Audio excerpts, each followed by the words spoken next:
Hello, and welcome to Navigating Patterns. What I'd like to talk about today is the web of trust.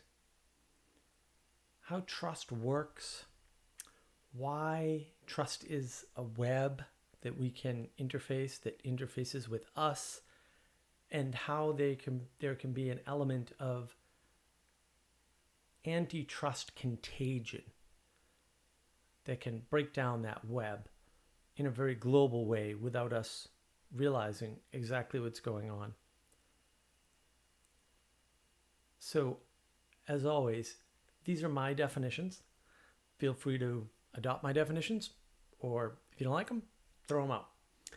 Or better yet, modify them to match your own worldview. So I think it's important to define trust as a web, or think of it as a pane of glass, because it seems to be a global phenomenon in our heads, such that if our trust is broken, it seems to be a little bit less even far away from the event. So one example of this that was introduced to me by some friends as I was trying to explain this, they were doing a much better job in this case, was if you're in a marriage and your spouse cheats on you, and let's suppose you're the wife and it's the husband that's cheating, just because there's some easy off the top of the head examples, and he gets caught, the wife's obviously trust is broken. She's pissed, understandably so. The example that was given was it was great. If he goes and says, well, don't worry, I'll take out the trash, she's going to be like, yeah, you'll take out the trash to go see your hussy across the neighborhood there that you cheated with, right? So now, and this is a real example, right? Now, she doesn't trust him to take out the trash. Well, like, he's always taken out the trash. Like, why would she not trust him all of a sudden? Well, because the wider web of trust has been disturbed, or the top level pane of glass has been tapped and now there's cracks throughout the whole thing. Either way you want to think of it. And so, what is it about trust that causes it to work this way? I think trust is related to intelligibility. The trust is a tool that we use to make sure the world is going to work the way we expect, to make things more predictable for us. And as such, it's not a local phenomenon. It's a phenomenon that helps us understand everything. And it's in short supply sometimes. And sometimes we can move all our trust from one place to another. That can be very bad, because if you're relying on something too much, then maybe it's got too much of a burden. And once that trust is broken, all the things associated with that structure are also broken. But again, the wider web of trust is still affected.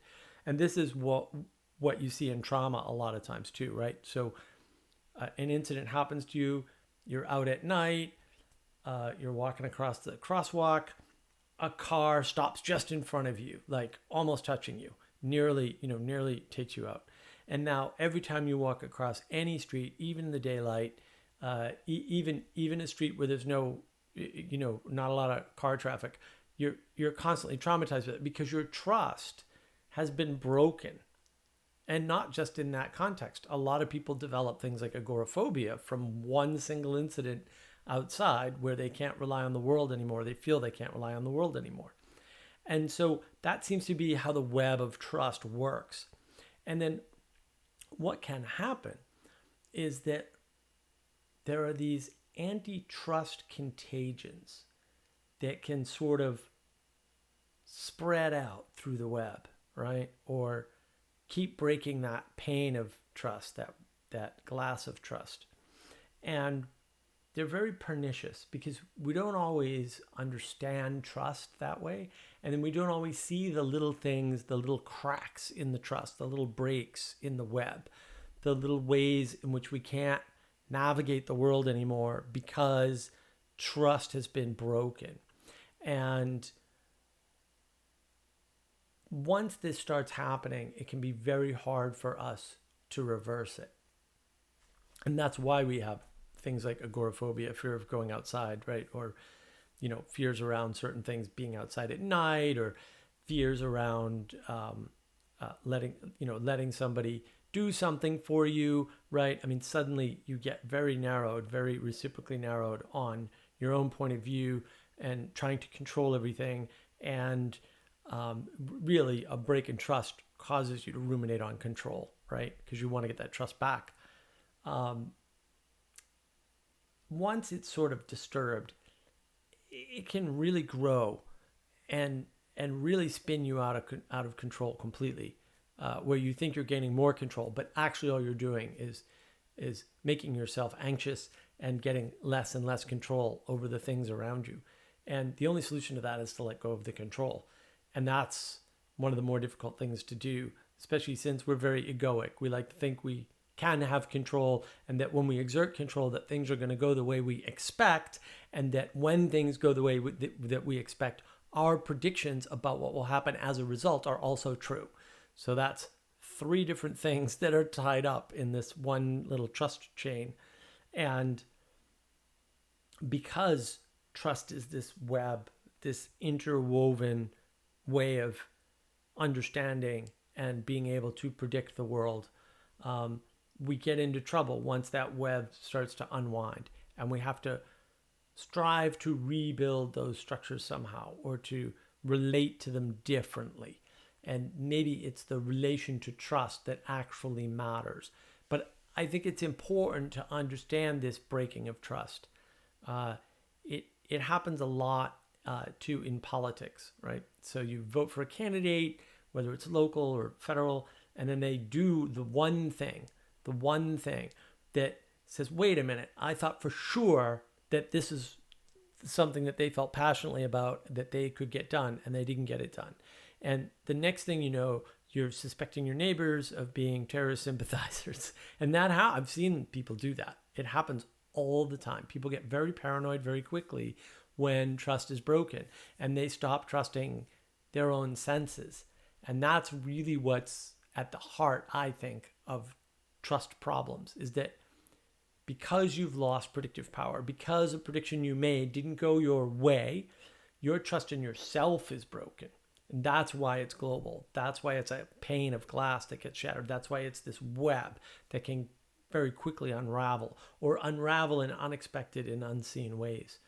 And regaining that trust is all about the ability to make better predictions and let go of the predictive results. Because a lot of times we make good predictions and we're right about what's going to happen, but the result of that is not what we expect. And this is just a human condition, basically. It's something that you're going to build up your trust and get it broken over and over again. It's a perennial problem, to use John Vervaeke's term.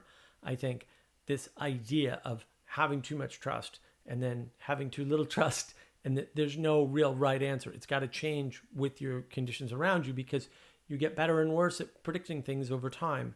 Popular music is a good example. I mean, you look at what became popular at different decades, or during different 5-year periods or something, and it looks like there's a pattern, but at the time you didn't know what was going to become popular. Even within a specific genre. I mean, nobody predicted that Nirvana was going to be popular. Grunge rock, really? Like, come on, that's crazy. And a lot of people were very big on, well, everyone's going to listen to dance music and EDM, and not everybody listens to that stuff either, right? And we get very caught up in our own little worldviews, and when that trust unravels, we don't trust our own predictions anymore, which means we don't feel safe, because trust and safety are tightly coupled. So trust is really that feeling that if pressed, our predictions are going to work out the way we want. And then further, that the results of the actions forecasted by our predictions are also going to go the way we want. And letting go of the latter is really important, right? Because oftentimes we can make a correct prediction, but things don't go the way we want after that. And we often tie these things up together, and it's just really hard to get it right. And I think that once that antitrust contagion comes in, that lack of self-confidence, that breaking of your will to continue to try to predict the world, that's when it starts to narrow in on you and things get smaller and smaller. And that contagion really just removes or moves your ability to trust. And this is where we get into things like conspiracy theories. So I covered this in a previous video about conspiracy theories, right? We're really trying to find intelligibility in the world, not necessarily so that we can control it, but so that we can at least predict it and work around it. And then once that antitrust contagion comes in, we're looking for more and more ways to find intelligibility, whether it be conspiracy theories, whether we're engaging in pure fear, right? Fear of going out at night, fear of getting too involved with somebody emotionally, whatever it is. Those are two sort of common reactions. There's probably more reactions too, but those are the two that sort of seem to go right along with the contagion idea. Once that contagion gets in there, it just rips apart your trust. And rebuilding that is very difficult. So I hope that this helps you to see the importance of trust and the way it's helping us make sense of the world. And making sense of the world is giving us the power to predict without betting too heavily on the result of the correct prediction or the incorrect prediction. And at the same time, that ability to sense, make, and predict is the thing that gives us a sense of safety, a sense of comfort, a sense that we can have a place to stand where we can explore. Because once we're out of exploratory mode in our thought mode, we tend to get addicted and reciprocally narrow on bad things, basically, on the negative. And that's what we're trying to avoid. So I hope that you can all be more mindful of trust as a mechanism for safety and a mechanism for making you able to go out into the world and experiment and find new things and explore.